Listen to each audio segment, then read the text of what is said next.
جوجتسو Kaisen में एक किरदार है जिसकी कहानी जितनी कॉम्प्लेक्स है उतनी ही ट्रैजिक भी है।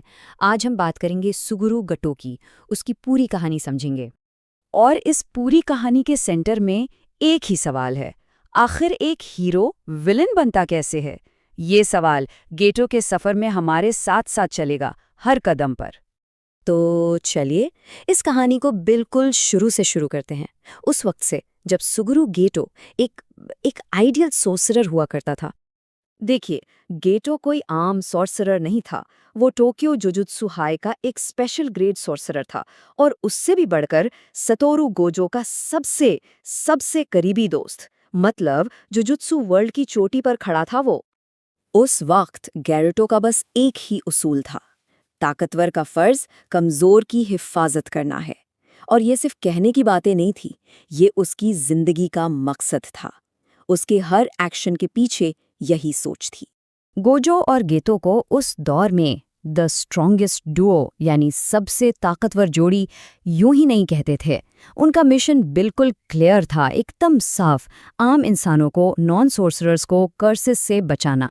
लेकिन फिर कहानी में एक ऐसा मोड़ आया, कुछ ऐसे वाक़यात हुए जिन्होंने गेटो के नज़रियात को बिल्कुल जड़ से हिलाकर रख दिया और उसे एक अंधेरे रास्ते पर डाल दिया।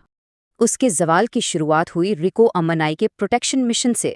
अपनी आंखों के सामने रिको का टोजी फुशिगुरु के हाथों कत्ल देखना उसके लिए पहला बहुत बड़ा सदमा था।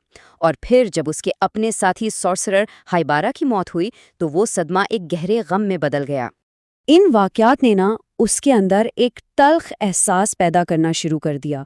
उसे ये समझ आने लगा कि सोर्सरर्स मुसलसल उन लोगों के लिए अपनी जानें कुर्बान कर रहे हैं जिन्हें उनकी कुर्बानी का एहसास तक नहीं। और फिर वो लम्हा आ ही गया जिसने उसके पुराने असूलों को हमेशा के लिए तोड़ दिया और एक नए खौफनाक नज़रिए को जन्म दिया। ये गेटो के लिए आखिरी चोट थी। एक मिशन पर उसने उन्हीं कमज़ोर लोगों को, जिनकी हिफाजत को वो अपना फ़र्ज समझता था, 2 कम उम्र सोर्सरर लड़कियों पर तशद्दुद करते देखा। ये मंजर उसके बर्दाश्त से बिल्कुल बाहर था। और बस उसी लम्हे उसका पुराना फ़लसफ़ा एकदम उलट गया। उसने एक नया और बेहिस नतीजा निकाला। अगर आम इंसान ही ना रहे तो कर्ज़ेस पैदा ही नहीं होंगे। और इस नई सोच ने उसे एक ऐसे रास्ते पर डाल दिया जहां से वापसी मुमकिन नहीं थी। उसने सिर्फ एक ही रात में 100 से ज्यादा आम शहरियों को बेदर्दी से मार डाला। इस वाक़ये के बाद गेटो का जुजुत्सु हाई से रिश्ता हमेशा के लिए टूट गया और उसने अपने लिए एक नया मिशन बना लिया। उसे जुजुत्सु हाई से निकाल दिया गया। फिर उसने कर्स यूजर्स की अपनी तंजीम बनाई, अपने पैरोकारों को अपना खानदान कहना शुरू किया और आम इंसानों को हकारत से बंदर बुलाने लगा। अब उसका सिर्फ एक ही मकसद था, एक ऐसी दुनिया जहां सिर्फ और सिर्फ सॉर्सरर्स जिंदा हों। और इस मकसद को हासिल करने के लिए उसका सबसे बड़ा हथियार उसकी टेक्निक थी, कर्स्ड स्पिरिट मैनिपुलेशन। ये उसे शिकस्त खुर्दा कर्सेस को एब्जॉर्ब करके अपनी मर्जी से इस्तेमाल करने की ताकत देती थी। चलिए अब गीटो की कहानी के आखिरी चैप्टर की तरफ बढ़ते हैं, जहां उसके मंसूबे अपने अंजाम को पहुंचे और उसका सामना जुजुत्सु हाई की ताकत से हुआ।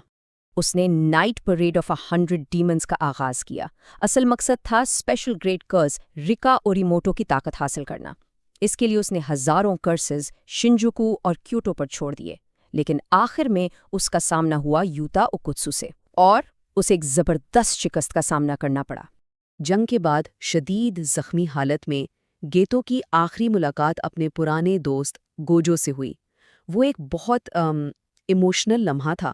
2 दोस्त जो कभी एक थे अब एक दूसरे के मुखालिफ खड़े थे और आखिरकार गोजो को ही उसे ख़त्म करना पड़ा।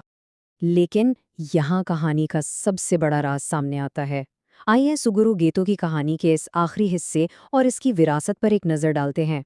सवाल ये है कि क्या कहानी वाकई यहाँ ख़त्म हो गई? क्या मौत ही गेटो का अंजाम था? हकीकत ये है कि उसकी मौत के बाद उसके जिस्म पर केंजाकू नाम के एक कदीम सोर्सरर ने कब्जा कर लिया। इसका मतलब ये है कि मैं सीरीज़ में जो गेटो नज़र आता है वो असल में वो नहीं है, बल्कि केंजाकू है जो उसके जिस्म और ताकत का इस्तेमाल कर रहा है। और यही बात हमें इस कहानी के असल पॉइंट पर वापस लाती है। गेटो बुरा पैदा नहीं हुआ था, وہ اینیمے کی تاریخ کے سب سے المناک ویلنز میں سے ایک ہے جسے حالات نے توڑ کے رکھ دیا۔ تو آخری سوال پھر وہی ہے، کیا حالات واقعی ایک ہیرو کو ویلن میں تبدیل کر سکتے ہیں؟ گیٹو کی کہانی ہمیں اس سوال پر سوچنے پر مجبور کر دیتی ہے۔